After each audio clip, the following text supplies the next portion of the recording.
যার লেখায় কথায় একটি স্বপ্ন খেলে, যেখানে থাকে পাহাড়ের চূড়া, চূড়ার ছায়ামায়া, তিনি ইকরামুল হাসান শাকিল।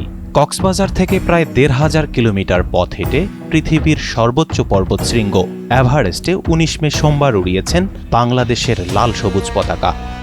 শাকিলের এই জয় শুধুই শৃঙ্গ জয় নয়, এ এক জাতির সাহসের প্রতীক, এক তরুণ হৃদয়ের অটল দৃঢ়তার ঘোষণা।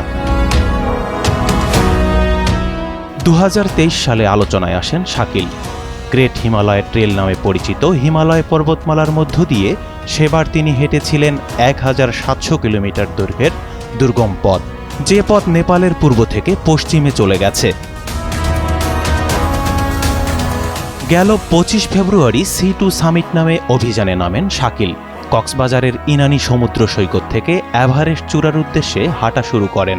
চট্টগ্রাম, ফেনী, কুমিল্লা হয়ে ঢাকায় পৌঁছানোর কয়েকদিন বিরতি দিয়ে ফের হেঁটে মার্চের শেষের দিকে পঞ্চগড়ে পৌঁছান।